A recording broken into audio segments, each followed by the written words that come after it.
ठीक है, तो चलें मोहम्मद हसन से बात करते हैं। हेलो हसन, आप अनम्यूट कर लें। हेलो। हाँ जी, क्या हाल है, कैसे हैं आप? हेलो, अनम्यूट कर लें जी, फिर आप म्यूट पे चले गए। जी जी, हेलो। हाँ जी, हाँ जी, क्या हाल है, कैसे हैं आप? जी, अल्हम्दुलिल्लाह। अच्छा जी, क्या बात है? मुझे ये बात करनी थी कि लास्ट में एक वीडियो देखा था आपकी, उसमें आपने कंटिजेंसी को पूरा का पूरा कॉजेलिटी से मिक्स कर दिया था। क्या आपको कंटिजेंसी समझ नहीं आई है, या फिर आप अभी भी कॉजेलिटी और कंटिजेंसी को बस for the sake of the argument argue कर रहे हैं? मैं बेसिकली कंटेंजेंसी के अगेंस्ट जब आर्ग्यू करता हूं तो मैं फिलॉसफी के अगेंस्ट आर्ग्यू करता हूं। आप लोगों को ये बात समझ नहीं आती। नहीं तो सर, फिलोसफी के अगेंस्ट आर्ग्यू आपको आप किस चीज़ से करते हैं?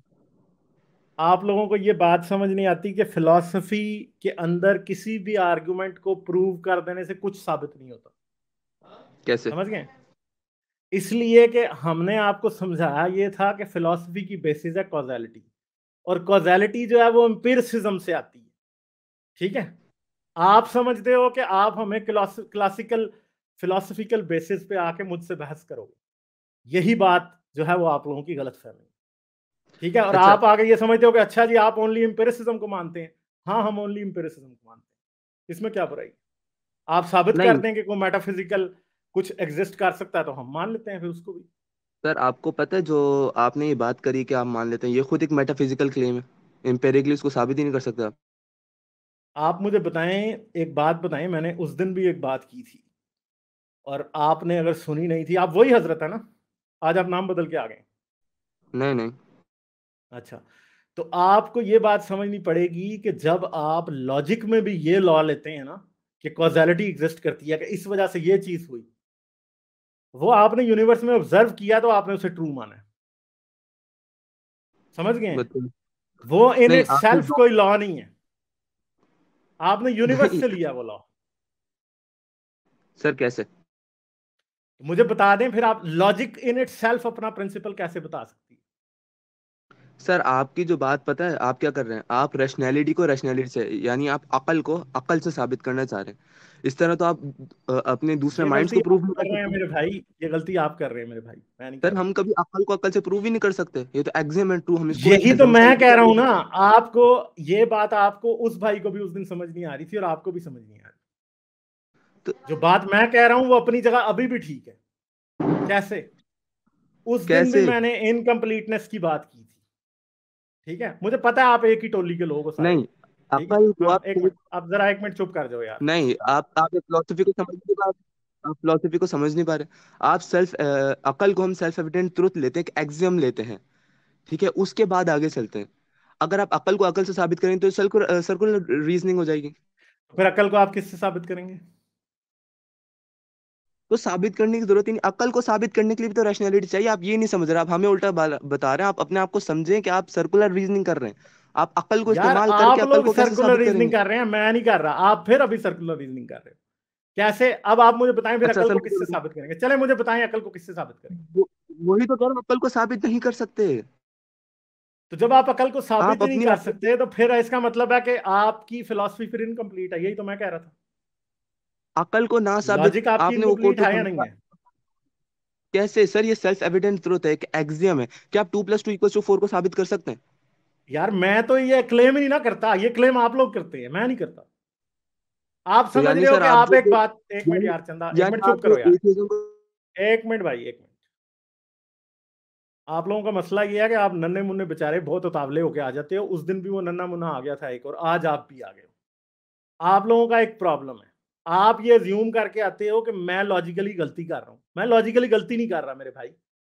जो बातें आप मुझे समझाने की कोशिश कर रहे हो, मैं वही बातें कर रहा हूं। मगर आप मेरे अगेंस्ट उन बातों की बेस पे केस बिल्ड करना चाह रहे हो, जो कि होता नहीं। मैं क्या कहता हूं? मैं ये कहता हूं कि जितने भी आप लोग अपने लॉजिकल आर्ग्यूमेंट्स लेके आते हो, वो सब किस चीज पे बेस करते हैं? लॉजिक पे बेस करते हैं या नहीं करते? मुझे हाँ या ना में जवाब देना। लेक्चर नहीं देना मुझे, हाँ या ना में जवाब देना। हाँ हाँ करते हैं लॉजिक पे बेस? क्या लॉजिक इन इट हाँ सेल्फ कंप्लीट है? Logic in it self complete है या नहीं है? हाँ, कंप्लीट है। अच्छा, तो मुझे बताएं कि फिर आपने कर्ट गोडेल का के थ्योरम्स ऑफ इनकम्प्लीटनेस के बारे में जानते हैं? अच्छा सर, मैं आपको बस एक बात पूछूंगा, मैं नहीं जानता एक हूँ। मिनट, नहीं नहीं नहीं नहीं, एक मिनट, मुझे हाँ या ना बताओ बस। अभी आगे नहीं, मैं आगे नहीं आगे जानता। लेक्चर नहीं हाँ देना, नहीं क्योंकि अभी जानता। मैं आपको समझाऊंगा, आप समझ रहे हो कि आपको बात की समझ आ गई है, आप मेरी पोजीशन को समझते नहीं हो, इसलिए ये बातें कर रहे हो। आप बस मेरी आप पोजीशन जो सुन लो, उसके मुझसे बाद बात आपको कर पता रहे हो चलेगा ना, कि वो मैं क्या बोल रहा आपने हूँ। कहीं भी पहले सुनी नहीं होगी, मैं आपको ये बता रहा हूँ। ठीक है, सर मैं मेरी बस आपको एक बात सिर्फ सुनिए, उसके बाद समझाऊंगा और मैं आपको भेज दूंगा, जो उस दिन मैंने उस लड़के से बात की थी उसे जाके दोबारा सुन लेना। ठीक है, अच्छा समझ गए हो? सर, क्योंकि फिर उस आपको दिन भी भेज मैंने दूंगा। एक्सप्लेन कर दी थी, उससे पहले भी एक और आया था आप जैसा, उसको भी मैंने एक्सप्लेन की थी उस दिन। सर आप सुनिए, एक डायलॉग तो रख ठीक लें, है, मैं नॉर्मल सी बात कर रहा हूँ, आप सुन तो ले मेरी बात। यार एक मिनट एक मिनट, मैं अब आपको सारी बात शुरू से लेकर एंड तक समझाऊंगा, आप जरा चुप करके सुनो। ठीक है, और फिर उस पर सोचो जाके। आप लोग पूरा होमवर्क करके नहीं आते हो और मुझसे बातें करने मैं लगते हो आपसे आप। सवाल करने से पहले एक बस बात रखूंगा, उसके बाद आप बोलेंगे, ठीक है? अच्छा जी, बोलें। आप जो मुझे बताएंगे वो भी तो लॉजिक के जरिए बताएंगे, लॉजिक को इस्तेमाल करे बगैर आप कैसे आर्गुमेंट रख सकते हैं, मुझे बताएं। तो मैं आपको कहाँ कह रहा हूं, मैं मगर आपको यह भी बताऊंगा कि लॉजिक क्या कर सकती है और लॉजिक क्या नहीं कर सकती। जो मैं कह रहा हूं वो लॉजिक कर सकती है, जो आप कह रहे हैं वो लॉजिक नहीं कर सकती। ये मैं आपको तो समझा इसके के भेजूंगा इधर से। तो आप मुझे जब बताएंगे उसके लिए भी तो लॉजिक चाहिए, उसके लिए भी तो मुझे कोई पर्टिकुलर, कोई चंदा, सिंगुलर, कोई आपको यूनिवर्सल का कौन चाहिए कह होगा। रहा है? आप लोगों की, आप लोग जो ना यहाँ तो पत्थर के दरमियान, पत्थर और खाई के दरमियान रहना चाहते हो, यहाँ पत्थर पे या खाई पे। आप समझते हो मिडिल ग्राउंड कोई नहीं है। आप लोगों अच्छा। का मसला ये है, आप लोग ब्लैक एंड व्हाइट सोच रखते हो। हाँ तो सर ब्लैक एंड व्हाइट होगी ना, या तो आप शादीशुदा हैं, नहीं या तो आप होगी ना आप चंदा, शादीशुदा ब्लैक एंड कवारे व्हाइट हो ही नहीं नहीं सकते। होगी ना। एक आप मिनट, शादीशुदा बस कवारे कैसे आपकी हो बात सकते हैं? कंप्लीट हो गई या नहीं हुई? नहीं, मैं आपसे पूछना चाह रहा हूँ, शादीशुदा कवारे कैसे होंगे आप? वो मैं बता दूंगा, मैं आपको कह ही नहीं रहा ना शादीशुदा कुंवारे होंगे। ठीक है, वो तो वही आप तो कह बात रहे हो। तो नहीं ना, आप बाइनरीज में जो सोचने वाले लोग हो ना, जो आप समझते हो कि यहाँ माई वे और द हाईवे, वो नहीं है। सर आप कैसे समझ नहीं रहे हो होगा? कि मैं एक्सप्लेन नहीं कर सकता चीजें, मैं इधर से आपको समझा के भेजूंगा, मैंने आपसे प्रॉमिस किया है, मैं आपको समझा के भेजूंगा। और जो लॉजिक मैं आपको दूंगा, वो ना तो किसी किताब में लिखी है, ना किसी फिलोसफर ने कही है, वो मेरी अपनी रीजनिंग। ठीक है, और सर जाके किसी आप भी तो फिलोसफर से रीजन वो कर रहे बातें हैं। कर लेना अच्छे तरीके से। आप भी तो रीजन ही कर रहे हैं ना। नहीं तो मैं ज्यूम जो कर रहा हूँ वो बड़ी सॉलिड बेसिस है उसकी। ठीक है, अब टेक्निकलिटीज पे बहस करने के बजाय अब मैं एक्सप्लेन करता हूं, क्योंकि मुझे पता है आपको बातें, आपको समझ आएंगी नहीं, क्योंकि आप रटी रटाई लॉजिक की बातें करते हो। उस दिन जो आया था वो भी रट्टे मार के आया था, आप भी रट्टे मार के आए। सर मैं रट्टे मार मैं के नहीं है, आपको, मैंने थोड़ी चीजें पढ़ी यार रट्टे मार है। के ही आए हो। अब मुझे जवाब ना दो, अब आपने बात कर ली, अब मैं आपको समझाता हूँ कि मेन मसला क्या है। अब मैं आपको एक कंसाइज पूरी रीजनिंग देता हूँ कि मेन प्रॉब्लम क्या है आप लोगों के आर्गुमेंट के साथ। आप लेके सबसे आते हो मतलब नाम बता देंगे आपने क्या कहा था थ्योरी का? यार एक मिनट, अब मैंने ना, आपने कहा था कि आप बात करोगे और उसके बाद मैं बात करूंगा। ठीक है, क्योंकि हम्म, मैं इस बात पे 10 बार पहले बहस कर चुका हूं, मैं इसलिए मैं सिर्फ थ्योरी 11वीं का नाम। बार। यार मोहम्मद हसन, जो बात हुई है ना उस पे रहो। ठीक है, मैं आपको कॉल में से निकाल के भी ये सारी बातें बता सकता हूं, क्योंकि मुझे पता है आपके यहां से गुजरनी है अभी। फिर आपके सारे और भाई मेरे पास आ चुके हैं, मैं सबको बता चुका हूं मेरे प्यारे भाई, पहले भी बता के भेज चुका हूं। आप लोग पिछली कॉल सुनते नहीं हो पुराने प्रॉपर तरीके से जाके, और इधर आके मुझसे बहस करते हो। आप जो अगर मगर कर रहे हो ना, जब तक आप मेरी बात सुनोगे नहीं आपको समझ नहीं आएगी।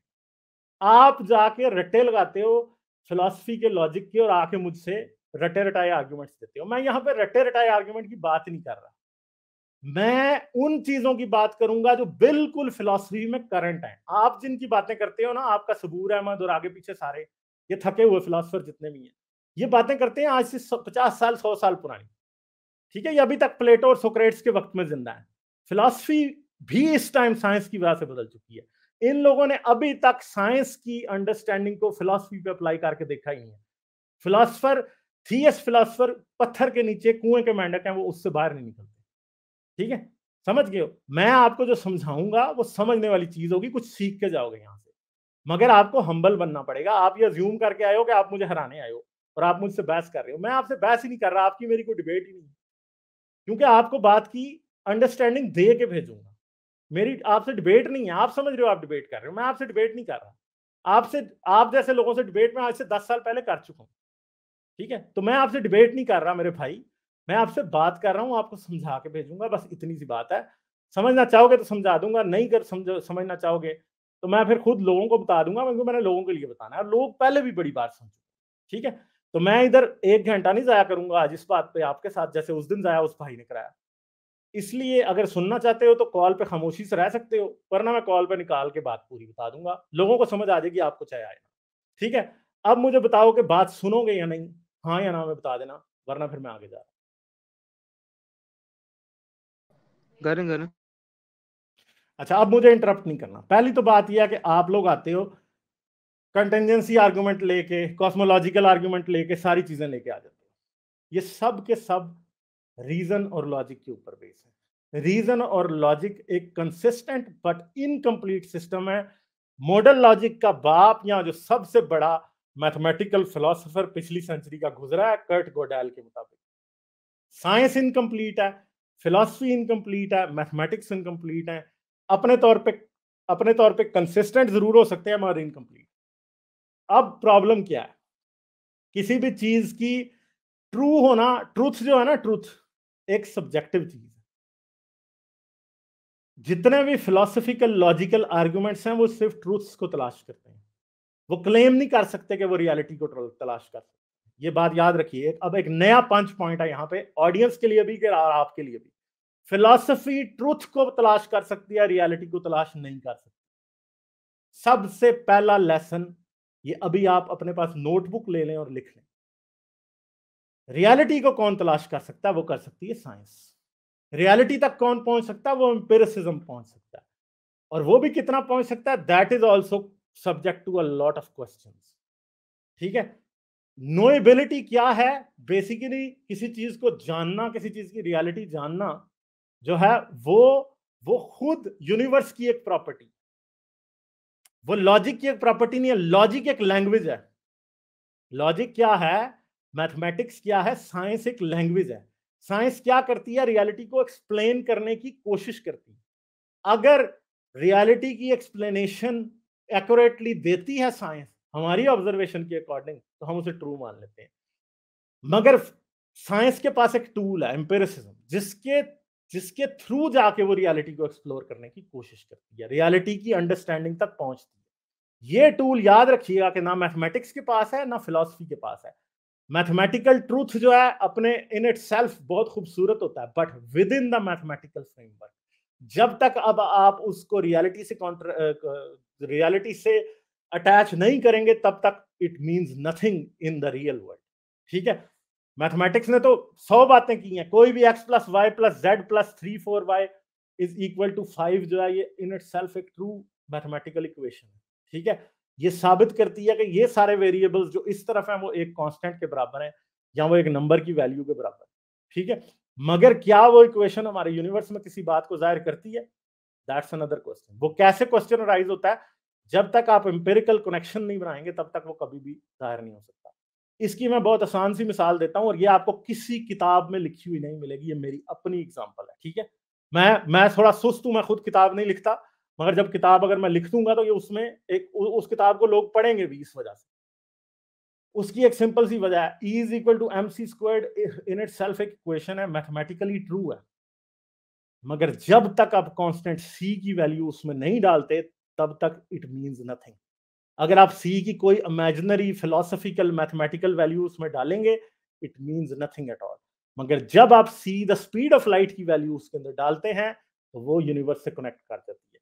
ये है रियलिटी का वो कनेक्शन जो कि साइंस बना लेती है, फिलॉसफी नहीं बना सकती, और मैथमेटिक्स जब बनाती है तो वो साइंस बन जाती है। ठीक है, आपके जितने भी लॉजिकल आर्ग्यूमेंट्स हैं, चाहे वो कॉस्मोलॉजिकल आर्ग्यूमेंट हो, चाहे वो कंटिजेंसी आर्ग्यूमेंट हो, जितने भी हैं, उन सब का एक प्रॉब्लम है कि वो रियल वर्ल्ड से कनेक्शन का कोई एक भी पॉइंट नहीं देते। ठीक है, आपने ये फर्ज किया कि जी हर बीइंग, एक जितने भी बीइंग्स हम देखते हैं वो कंटिजेंट बीइंग्स हैं। ठीक है, हम मान लेते हैं जितनी एंटिटीज देखते हैं कंटिजेंट है, मान लेते हैं हम, इससे किसको इनकार है? कोई इनकार नहीं। ठीक है, कि हाँ उनका उनका उनके एग्जिस्टेंस का कोई ना कोई गिवन था तो तब वो एग्जिस्ट करते हैं। हाँ, अब एक नॉन कंटिजेंट बीइंग होगा, आप ये बात जो है आपने कनेक्शन बनाना शुरू कर दिया इस बात के ऊपर। किस लिए आपने कनेक्शन बनाया? क्योंकि आप बाइनरीज में सोच रहे हैं। बाइनरीज में कैसे आप सोच रहे हैं कि एक कंटिजेंट बीइंग हो सकते हैं तो कोई नॉन कंटिजेंट बीइंग भी हो सकता है। भाई आप बेशक बाइनरीज में सोचते रहें, जब तक आप इस बात का हमें एविडेंस नहीं देंगे तब तक आप कुछ भी साबित नहीं कर रहे। और दूसरी बात यह कि अगर आप कहेंगे हाँ हाँ नहीं नहीं वो तो होगा contingent being, non contingent being तो होगा, मसला ये है कि ये आपका फेथ है मेरे भाई, it doesn't prove anything at all जब तक आप एम्पिरिसिज्म का कनेक्शन नहीं देंगे, जब तक आपको इसका सी नहीं मिलेगा। और वो सी कैसे मिलेगा? वो एम्पिरिसिज्म के थ्रू ही मिलेगा। इसलिए आपके जितने भी लॉजिकल आर्ग्यूमेंट्स आप लोग लेके यहाँ पे आते हैं, वो बस बच्चों का तमाशा है और कुछ भी नहीं है। जिस दिन आप हमें कोई एविडेंस देंगे उस दिन हम मानेंगे। हाँ, हम आपकी बात को ये भी कह सकते हैं कि हाँ, मुमकिन हो सकता है ये बात, जैसे उस भाई ने उस दिन आके एक फिलोसोफर का नाम कोट कर दिया कि हाँ, उसने कहा ये मुमकिन है। हाँ, अब मैं भी कह देता हूँ मुमकिन हो सकता है, मगर मसला ये है कि मैं मुमकिनात को मानता नहीं हूँ ना, मैं रियलिटी को मानता हूँ। मैं अपने चैनल, अपने नाम के साथ लिखता हूँ फ्री थिंकर, रियलिस्ट, ह्यूमन, कि मैं सिर्फ रियलिटी में बिलीव करता हूँ। मैं किसी भी इस तरह के लॉजिकल आर्ग्यूमेंट को तब तक नहीं मानूंगा, मेरे लिए वो स्ट्रिंग थ्योरी ही रहेगा जब तक मुझे कोई कनेक्शन उसका रियलिटी से मिलता नहीं है। आज तक स्ट्रिंग थ्योरी जो है वो क्या ढूंढ रही है?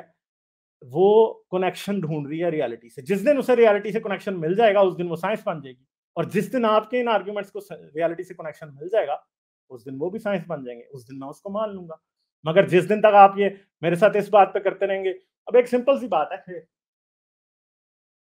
अब एक और आर्ग्यूमेंट है जो कि आपके खुदा को झूठा साबित करने के लिए भी यूज होते हैं, आर्ग्यूमेंट फ्रॉम परफेक्शन। ठीक है कि जी, खुदा जो है एक परफेक्ट बीइंग है, और जहां वो एग्जिस्ट करता है वो एक परफेक्ट वर्ल्ड होनी चाहिए, और उसका परफेक्ट होना इस बात को सिग्निफाई करता है कि वो किसी भी इम्परफेक्ट चीज को एग्जिस्ट नहीं करने देगा। तो हम एक इम्परफेक्ट वर्ल्ड में रहते हैं, तो फिर कैसे हम मान लें कि कोई परफेक्ट बीइंग एग्जिस्ट कर सकता है, क्योंकि हमारी वर्ल्ड तो इम्परफेक्ट है। हाँ, फिर आप ये कह सकते हैं कि हाँ जी, वो किसी परफेक्ट वर्ल्ड में रहता होगा जिस वर्ल्ड से ये वर्ल्ड निकली हो। तो मसला ये है कि अगर खुदा इतना ही परफेक्ट है और उसे पता था कि वो दुनिया क्रिएट करेगा, तो इम्परफेक्शन क्रिएट हो जाएगी। ठीक है, ऑन्टोलॉजिकल आर्ग्यूमेंट की निगेशन है बेसिकली। ठीक है, ऑन्टोलॉजिकल आर्ग्यूमेंट क्या कहता है कि God is the most greatest being that is ever imagined, जिसे इमेजिन किया जा सकता है। मगर प्रॉब्लम यह है कि आप ग्रेटेस्ट बीइंग अगर इमेजिन करेंगे तो वो मोस्ट परफेक्ट बीइंग भी होगा, और मोस्ट परफेक्ट बीइंग जब आप इमेजिन करेंगे तो वो इम्परफेक्शन को अलाउ ही नहीं करेगा, क्योंकि आप दो परफेक्ट बीइंग्स को ले लें, एक ऐसा कि जो इम्परफेक्शन को अलाउ कर रहा है और दूसरा जो है वो किसी इम्परफेक्शन को अलाउ नहीं करता। तो जो इम्परफेक्ट जो जो एब्सोल्युटली नो इम्परफेक्शन को अलाउ करेगा वो ज्यादा परफेक्ट होगा as compare to that one that allows imperfection. ठीक है, तो वो क्या होगा फिर? इसका मतलब है कि आपने ये मान लिया कि जो टोटली परफेक्ट बीइंग है वो इम्परफेक्शन को अलाउ ही नहीं करेगा। जब वो इम्परफेक्शन को अलाउ नहीं करेगा तो हमारी इम्परफेक्ट वर्ल्ड कैसे एग्जिस्ट करेगी? गॉड इधर ही निगेट हो जाता है, ऑन्टोलॉजिकल आर्गुमेंट की बेस पे निगेट हो जाता है। ठीक है, तो जितनी भी आप बातें करते हैं बेसिकली उन सब में ही कहीं ना कहीं फॉलिसी छुपी होती है। हाँ जी, द नॉन कंटिजेंट बीइंग, हम कंटिजेंट है तो एक नॉन कंटिजेंट बीइंग होगा जो किसी चीज पे बेस नहीं करता। ये तो एक चाइल्डिश जिद है सिर्फ और सिर्फ। ठीक है, ये तो एक चाइल्डिश जिद है, क्योंकि इस बात को साबित करने का कि कोई ऐसी भी चीज हो सकती है जो कि किसी चीज पर डिपेंड नहीं करती, कोई तरीका नहीं। और जब तक आप साबित नहीं कर सकते, इट मींस ये मेरे लिए it means shit for me. आपके आर्गुमेंट्स मेरे लिए या किसी भी साइंटिफिक टेम्परामेंट रखने वाले शख्स के लिए they mean nothing at all. आप समझते हैं कि आप लोग आगे बड़ा को तीर मार रहे हैं। मैं आपको बता दूं कि I am genuinely unimpressed by your arguments. मैंने सबके ऊपर बहुत टाइम ज़ाया किया है। आपका मुझे पता है कि आप किस एज के टाइम से गुजर रहे हैं। मैं आज से 15 साल पहले की सारी चीजें देख रहा हूं। ठीक है, और मैंने अच्छे तरीके से, जिसको कहते हैं मिज कुट के, उसके बाद मैंने ये अंदाजा लगाया कि यार ये सब फजूल है, इसके ऊपर करने की कोई जरूरत नहीं है। आप अपनी साइंस देखें, आप चीजों को सीखें। अगर आप क्वांटम फिजिक्स या जेनेटिक्स के अंदर ही डीप डाइव लगानी शुरू करें तो ऐसी ऐसी चीजें पता लगती हैं कि आपको ये सब चीजें बोगस और फजूल लगने लगती हैं। तो ये सिंपल सी बात है मेरे भाई, ये सारी बात है। आपको मैं आखिर में 1 मिनट देता हूँ, ठीक है, और 1 मिनट का मतलब 1 मिनट है। ठीक है, आपने अगर कोई कमेंट इस चीज पे पास करना है तो वो कर दें। डिबेट में आपके साथ ओपन नहीं कर रहा, क्योंकि मैंने आपको कहा कि आपकी मेरी डिबेट है ही नहीं। ठीक है, तो माइक अनम्यूट कर लें। 1 मिनट आप कोई भी बात कर सकते हैं, उसके बाद मैं आगे जा रहा हूँ। सर जहाँ तक आपने कहा कि ब्लैक एंड वाइट वाली चीज़ है, ठीक है, तो वो तो एक तीन किस्म की एग्जिस्टेंस होती है, पॉसिबल, इम्पॉसिबल और नेसेसरी। चलें अभी हम नेसेसरी की बात ही नहीं करें, पॉसिबल और इम्पॉसिबल पे। स्क्वायर सर्कल कभी हो ही नहीं सकता। आप जो ब्लैक एंड व्हाइट वाली बात कर रहे हैं, या तो वो स्क्वायर होगा या तो वो सर्कल होगा। स्क्वायर सर्कल कैसे हो सकता है? आपकी ब्लैक एंड व्हाइट वाली बात तो यहीं पे निगेट हो जाती है। और दूसरी बात, जो आप नेसेसरी एग्जिस्टेंस की बात कर रहे हैं, तो रियलिटी से ताल्लुक बनता ही सबसे ज्यादा मोस्ट रीजनेबल है। कैसे नहीं रीजनेबल है? और तीसरी बात, मुझे आपके एटीट्यूड से बस यही लगता है कि या तो आप समझना नहीं चाहते, या अगर आप थोड़ा मुझे और टाइम दे तो फिर मैं आपसे थोड़ी सी डिस्कशन कर लेता हूँ। ना मैं डिबेट कर रहा हूँ, मैं बस आपसे थोड़ा सा आपसे डिस्कशन करना चाह रहा था। ठीक है, सही है, बस ठीक है, बहुत शुक्रिया यार आपका। तो मसला ये है कि यार ये नन्हे मुन्ने बच्चे समझते हैं आके कि पता नहीं कौन सा तीर मार लिया। अभी भी यही बात ये भाई समझ रहा है, फिर वही बात कि स्क्वायर्ड सर्कल नहीं एग्जिस्ट कर सकता। यार मैं कह रहा हूं कर सकता है, प्रॉब्लम आप लोगों का, ये मेरा नहीं है। मैं आपसे ये कह रहा हूं कि आपके लॉजिकल आर्गुमेंट्स का रियलिटी से कोई कनेक्शन नहीं है। फिलॉसफी उस वक्त की मेंटल मैस्टरबेशन है जब एम्पिरिसिज्म के रूल्स और आइडियाज डेवलप नहीं हुए थे। ये बात आप लोगों को समझ नहीं आती, ठीक है। एक सिंपल सी बात है, आप कह रहे हो ना कि एक स्क्वायर्ड सर्कल नहीं एग्जिस्ट कर सकता। ये प्रिंसिपल साइंस में टूट चुका है। असल में कैसे टूट चुका है कि एक इलेक्ट्रॉन एक ही वक्त पे दो जगह पे एग्जिस्ट करता है, ठीक है, मल्टीपल प्लेसेस पे। और आपकी क्लासिकल लॉजिक कहती है कि एक चीज एक वक्त पे दो जगहों पे एग्जिस्ट नहीं कर सकती, ठीक है। इसलिए आप जितनी मर्जी मेंटल मैस्टरबेशन कर लें, अपनी क्लासिकल लॉजिक और फिलॉसफी जैसी जो है वो एक सूडो साइंस को लेके, जो आपकी थियस्ट फिलॉसफी है वो सूडो साइंस है। मैं नॉन थियस्ट फिलॉसफी को सूडो साइंस नहीं कह रहा। जो वाकई कुछ इंक्वायर करना चाहते हैं, चीजों को, फंडामेंटल क्वेश्चंस को समझना चाहते हैं, दैट्स अनदर थिंग। थियस्ट फिलॉसफी एक सूडो साइंस है। तो आपकी जो सूडो साइंस है वो क्वांटम फिजिक्स तोड़ चुकी है, क्योंकि क्वांटम फिजिक्स के अंदर लॉजिक मेक्स नो सेंस। और हमें इस बात का पता है कि quantum physics is a reality, ठीक है। सिर्फ ट्रूथ नहीं है, इट्स अ रियलिटी। लॉजिक की ऐसी की तैसी साइड पे कर दी लॉजिक। तो आखिर पे अब हमने एक नया रूल एस्टैब्लिश किया यूनिवर्स के बारे में क्वांटम फिजिक्स के आने के बाद। ये भी बात समझें, ये गोल्डन वर्ड्स हैं, लिख लेना अपने पास सब लोग। बेसिकली जो लॉज ऑफ लॉजिक या अंडरस्टैंडिंग मॉडिफाई हुए हैं क्वांटम फिजिक्स के आने के बाद, उसमें हमें एक बात पता चली है कि x not being x at the same time can be y, ठीक है। क्वांटम फिजिक्स उस लॉजिक को तोड़ के साइड पर रख चुकी है ऑलरेडी, और हम इस बात को सच्चा साबित कर चुके हैं कि एक इलेक्ट्रॉन एक ही वक्त में दो जगहों पे हो सकता है। एक ही इलेक्ट्रॉन की एक ही वक्त में दो क्वांटम स्टेट्स हो सकती हैं जो कि एक दूसरे को एक दूसरे के ऑपोजिट है, और हम उन्हें प्रिडिक्ट नहीं कर सकते, ठीक है। तो असल में फिलॉसफी और लॉजिक किस बात पे बेस है कि प्रेमिस ए, प्रेमिस बी, प्रेमिस सी, रिजल्ट निकल आया उस। क्वांटम मैकेनिक्स में आप ये रिजल्ट ही नहीं निकाल सकते, बातें प्रोबेबिलिटीज पे बैठी हुई, ठीक है। तो ये वो चीजें हैं, जब आप साइंस से डिटैच होके सिर्फ आर्ग्यूमेंट्स के रट्टे लगा के बातें करेंगे तो that doesn't make any sense at all, ठीक है। रियलिटी की दुनिया में it does not make any sense, क्योंकि हमारी रियलिटी के प्रिंसिपल्स, हमारी हमारी अंडरस्टैंडिंग के प्रिंसिपल्स क्वांटम मैकेनिक्स के आने के बाद इतने जबरदस्त तरीके से मॉडिफाई हो चुके हैं कि classical philosophy doesn't make sense as classical physics doesn't make sense in so many scenarios. ये बातें हैं जो कि आप लोगों को समझ नहीं आती। आप समझते हो कि आप लोगों का मसला क्या है, आप फिलॉसफी के रट्टे भी तब लगाते हो, सबूर अहमद जैसे, उमलंगी जैसे लोग तब फिलॉसफी के रट्टे लगाते हो जब उन्हें खुदा साबित करना होता है। वैसे फिलॉसफी कोई नहीं पढ़नी, उनको कोई नॉन थियस्ट फिलॉसफी से सबूर अहमद जैसे लोगों को या ये हिजाब जैसे लोगों को जिनके आप स्टूडेंट हैं, इनको कोई लेना देना ही नहीं है, और उनको पता भी नहीं है उनका कोई, ठीक है। फिलॉसफी कहीं और जा चुकी, कहीं और बातें जा चुकी हैं जो कि आप लोग अंडरस्टैंड नहीं। लाइक, शेयर और सब्सक्राइब करना मत भूलें। इसके साथ साथ आप मेरे चैनल को पेट्रियन पर सपोर्ट कर सकते हैं। पेट्रियन का लिंक वीडियो की डिस्क्रिप्शन में है।